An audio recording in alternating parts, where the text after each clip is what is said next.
আপনারা যারা হজ করেছেন অনেকেই দেখেছেন হয়তোবা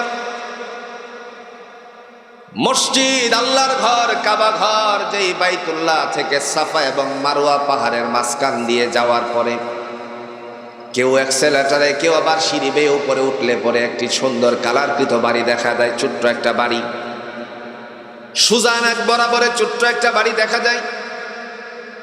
এই বাড়িটা হলো মক্কার সবচেয়ে বড় একটি সুন্দর লাইব্রেরি। এই লাইব্রেরিতে আমি অগণিত বার আল্লাহ আমাকে ঢুকাইছেন। এই বাড়িটার পিছনে একটি জায়গা আছে গর্তকৃত, বাড়ির পিছনে যে গর্তকৃত জায়গাটা, আজও পর্যন্ত এই জায়গাটার মধ্যে বিদ্যমান আছে চিহ্নগুলো। জাহিলিয়াতের যুগে মানুষেরা যখন কন্যা সন্তান ভূমিষ্ঠ হতো, কাহারও গর্ভ থেকে কন্যা ভূমিষ্ঠ হলে বাবারা রাগান্বিত হয়ে জীবন্ত হত্যা করত। এই সময়ের যে কবরগুলো ছিল আজও পর্যন্ত মক্কার মধ্যে নবীর বাড়ির পিছনে, নবীর বাড়ির জায়গাটার পিছনে বিদ্যমান আছে। মানুষ কত পাপিষ্ট হলে পরে নিজ সন্তানকে জীবন্ত হত্যা করে মাটির নিচে পুঁতে রাখে। আমার ভাইরা একটু ধারণা দিলে বুঝবেন, প্রতিবন্ধী বাচ্চারা দুনিয়াতে আল্লাহ ভূমিষ্ঠ করেন অনেকের জোরে কোন হয় কি হয় না?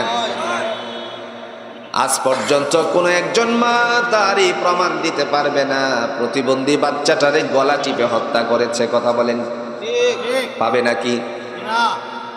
এটি হচ্ছে মায়ার বন্ধন, হৃদয়ের বন্ধন। এরকম যুগ কি আল্লাহ পাক রব্বুল আলামিন শপথ গ্রহণ করেছেন। জাহিলিয়াতের যুগ কতটুকু ছিল। ঈসা আলাইহিস সালাতু ওয়াস সালামকে আল্লাহ দুনিয়া থেকে উঠিয়ে নেওয়ার পরে নবী মুহাম্মদ সাল্লাল্লাহু আলাইহি সাল্লামের আগমনের পূর্ব মুহূর্ত পর্যন্ত 570 বছরের একটি গ্যাপ সময় ছিল। এই 570 বছরের গ্যাপ সময়টার মধ্যে দুর্বলদের উপরে সবলের আক্রমণ হতো। সবলেরা সব সময় দুর্বলদের উপর অত্যাচার করত। এই প্রথা যদিও জাহিলিয়াতের সময়ের ছিল, কিন্তু আজও পর্যন্ত জোরে কন্ত দুর্বলের উপরে সবলের নানা ধরনের অ্যাটাক আছে কিনা?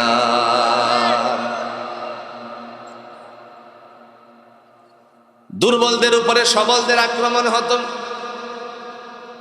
দাম্ভিকতার বহির প্রকাশ ঘটত, যারই কারণে অনেক সময় তারা নিষ্পেষিত হতো। যার ধারাবাহিকতায় আল্লাহ পাক রব্বুল আলামিন বলছেন, এই ধারাবাহিকতায় আল্লাহর ইশারা, তিনি বলেন সময়ের শপথ 570 বছর এই গ্যাপ সময়টুকুর মধ্যে মানুষ কি করেছে দেখেন। রাসূলের একজন সাহাবী পরবর্তীতে মুসলমান হয়েছে। আল্লাহ পাক রব্বুল আলামিন তিনি যখন কোরআনের আয়াত অবতীর্ণ করলেন, অবতীর্ণ করার পরে যখন ডাক দিয়ে বললেন, সাহাবীদের মাঝে আল্লাহ পাক রব্বুল আলামিন ঘোষণা দিয়ে বললেন, বান্দারে শোনো, আল্লাহর রহমত থেকে নিরাশ হয়ে যেও না, দয়াময় তোমাদের উপরে রহম আর করম নাজিল করে দিবেন। সুবহানাল্লাহ। যার অংশ বিশেষ হচ্ছে লা তাকনাতু মির রাহমাতিল্লাহ, তোমরা আল্লাহর রহমত থেকে বঞ্চিত হয়ে যেও না। কথাটুকু বলার পরে আল্লাহর নবীর একজন বড় সাহাবী দাহিয়াতুল কলবি যার নাম, তিনি কাঁদতে কাঁদতে অস্থির হয়ে গেলেন। অস্থির হয়ে যাওয়ার পরে আল্লাহ পাকের হাবিব বললেন, তুমি কেন কাঁদছো রে দাহিয়া? নবীজি বললেন, কেন কাঁদতেছো? তিনি উত্তরে বলল, আমি তো বড় অন্যায় করে ফেলেছি, আমি কি করে আল্লাহর কাছ থেকে মুক্ত হতে পারি? আপনি বলেছেন আল্লাহর রহমত থেকে বঞ্চিত না হতে। নবীজি বললেন, কি এত বড় অন্যায় করেছো বলো তো শুনি। তারপরে বলল, আমার একজন কন্যা সন্তান ভূমিষ্ঠ হবে। কন্যা সন্তান হবে কি হবে না সেটা তো আগের জানা ছিল না, কারণ আল্ট্রাসোনোগ্রাফ ছিল না। আমার বিবি হামেলা ছিল। হামেলা থাকার পরে আমি যখন বণিক কাফেলাদের সাথে গেলাম, গর্ভবতী থাকা অবস্থায় বণিক কাফেলাদের সাথে যাওয়ার আগে বিবিরে ডেকে বললাম, বিবিরে যদি তোমার গর্ভ থেকে ছেলে হয় তাহলে তারে অনেক আদর করবা, সোহাগ দিবা, ভালোবাসা দিবা, যত্নের কোনো ত্রুটি করো না, যেন আমি তারে এসে ভালো দেখতে পাই। আর যদি কন্যা সন্তান হয় তারে জীবন্ত হত্যা করে ফেলবা। জোরে কন্যা নাউজুবিল্লাহ বলে চলে গেল। দীর্ঘ বছর পরে যখন কাফেলার সাথে দেশে আসলো, প্রশ্ন একটু হলো এটাই, ব্যবসা করার জন্য কি অনেক বছর ধরে বাইরে থাকে নাকি? একটু মুরব্বীরা আমার কথার সাথে এক হবেন। আমাদের দেশে একদল ব্যবসায়িক আসতো কাবুল থেকে, যাদেরকে আপনারা বলতেন কাবুলিরা। কথা বলেন ঠিক কিনা? কাবুলিরা যখন আমাদের দেশে ব্যবসা করতে আসতো 2-3 দিনের জন্য নাকি 6 মাস, 1 বছর, 2 বছরও কাহারও চলে গেছে। যার কাছে মাল বিক্রি করেছে এরকমও দেখা গেল যে সে মারা গেছে। আবার যখন আসলো পয়সা পায়, বলছে যে সে তো মারা গেছে। আমার টাকা না দিয়ে তুই মারা গেলি কেন রে? হাতে ছিল ব্যান্ডা। ওর কবর কোথায়? কবরের পাশে গেছে, কারণ ওদের টেকনিক অনেক ভালো জানা ছিল। কবরের পাশে গিয়ে যখন লাঠিটারে উড়ালো কবরের মধ্যে আঘাত করবে, টাকা না দিয়ে মরলি কেন? তখনই তো সন্তানেরা দৌড়ে এসে বলবে, এই বেটা তোর বাড়ি কই রে? কয়েকটা টাকার জন্য আমার বাবার কবরে তুই আঘাত করবি? আউট। সেজন্য তারা টেকনিক অবলম্বন করেছে, তারপরে টাকাও পেয়ে গেছে। হয়েছে কি হয়েছে? তো এরা আমাদের দেশে ব্যবসা করার জন্য এসেছিল সময় নিয়ে।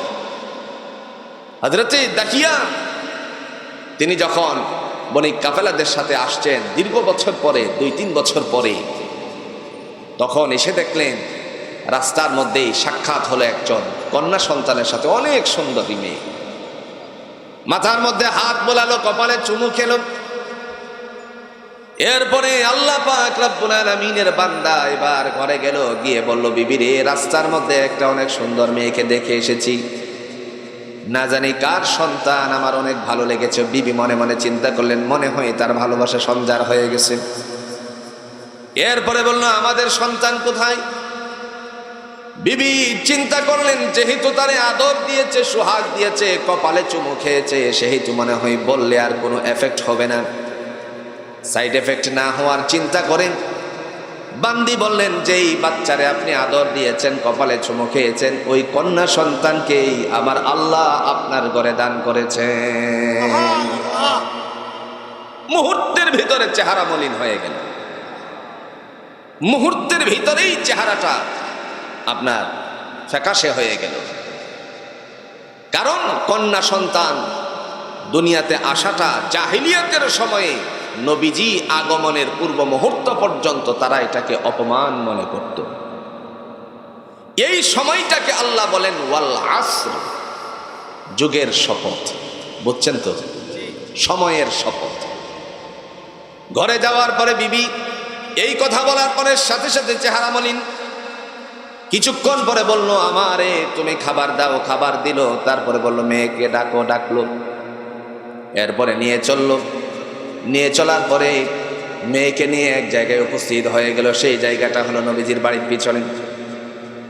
আল্লাহ পাক রব্বুল আলামিনের বান্দা গর্ত করার সময়ে কন্যা সন্তান বললেন, আব্বু কেন এই জায়গাটার মধ্যে কষ্ট করে যাচ্ছেন? দাড়িতে ধুল লাগলো, সেগুলো দূরে সরিয়ে দিল। তারপর কিছুক্ষণ পরে গর্ত শেষ করার পরে উপরে উঠে মেয়েটারে ধাক্কা দিয়ে ফেলে দিয়েছে। আমার ভাইরা, আজও দুনিয়াতে এরকম পিতা আছে, যদিও ধাক্কা দেয় না, কিন্তু বিবির উপরে অনেক ধরনের টর্চারিং করে মানসিক ভাবে। 2-3 জন মেয়ে হলে পরে কেন ছেলে হয় না, তার জন্য বিবির উপরে অত্যাচার জোরে কোন আছে কিনা? এটা আমার বাস্তবতা থেকে আমি জানি। এ ভাগলপুর মেডিকেলের ইতিহাস। 2 জন মেয়ে হয়েছে, পরেরটাও সিজারে হয়েছে মেয়ে। এখন তাকে হসপিটাল থেকে আনতে যাচ্ছে না। জিজ্ঞেস করা হলো, কি ব্যাপার, তুমি তোমার বাচ্চাকে দেখতে যাচ্ছ না কেন? ও তো মেয়ে সন্তান জন্ম দিয়েছে। আচ্ছা বলেন তো, সন্তান জন্ম দেওয়া কাহারও পক্ষে সম্ভব? ছেলে মেয়ে জন্ম দেওয়া সম্ভব? দেন কে? আল্লাহ। আর জোরে কন্যা দেন কে? এরকম পিতারা বাংলাদেশে অহরহর আছে। হয়তোবা আপনাদের এই পশ্চিম ভিটি পাড়াতে না থাকতে পারে। মেয়েদের উপরে আদর নাই, সোহাগ নাই, ভালোবাসা নাই। ছেলেদেরকে সম্পত্তি, ভালোটা কোন জমিন, কোন ক্ষেতটা ভালো দেখে দেখে লিখে দিয়ে দেয়। আর কন্যা সন্তানকে বঞ্চিত করে এরকম বাবা আছে না নেই? আপনাদের আগেই ফুরিয়ে নিচ্ছি, ভিটি পাড়াতে না থাকতে পারে। প্রিয় ভাইয়েরা আমার, আল্লাহর জান্নাতের গন্ধ পাওয়া অসম্ভব। রাসূল বলছেন তুমি তোমার দায়িত্ব আদায় করো, এ সন্তান তোমার জন্য আমি দিয়েছি। আলমাল ওয়াল বানুন, দুটা জিনিস হলো দুনিয়ার সৌন্দর্য, একটা হচ্ছে সম্পত্তি আর একটা হলো সন্তানাদি। আল্লাহ পাক এই সৌন্দর্যর সম্পত্তি আর সন্তানাদি আপনাকে দিয়েছেন, আপনার দায়িত্ব হলো সেটাকে হিস্সা আল্লাহর কোরআন অনুযায়ী বন্টন করে দেওয়া। হয়তোবা আপনার কাছে একজন ভালো করবে আরেকজন মন্দ করবে, একজনের ইনকাম ভালো থাকবে আরেকজনের ইনকাম কম থাকবে, কিন্তু এদিক সেদিক করার কোনো অথরিটি নেই। আমার ভাইরা, যে কথা বলছিলাম, আল্লাহ পাক রব্বুল আলামিনের হাবিবের কাছে বললেন, ইয়া রাসূলুল্লাহ, আমি সেই সময়টার মধ্যে আমার কন্যা সন্তানের আওয়াজ শুনতে পেয়েছিলাম, আমাকে অনেক আওয়াজ দিয়েছিল। বাবা বলে চিৎকার দিয়েছিল যেন তাকে ছেড়ে দেই, কিন্তু আমি সেই দিন তার উপরে কোনো দয়া করিনি। নবী গো, আপনি বলছেন সমস্ত গুনাহগুলো মাফ করে দিবেন, ওয়া ইয়াগফির লাকুম যুনুবাকুম জামিআ, আমারও গুনাহসমূহ যা আছে ঈমান আনয়ন করানোর কারণে গুনাহসমূহকে মাফ করে দিবেন। আমি যে এত বড় অন্যায় করেছি, আমার এই গুনাহটা মাফ হবে কিনা? রাসূল বলেন, দাহিয়ারে শোনো, দয়াময় আল্লাহ তাআলা তোমার ঈমান আনয়ন করার সাথে সাথে এই গুনাহটা, কুফরের হালতের গুনাহটারেও মাফ করে দিয়েছে।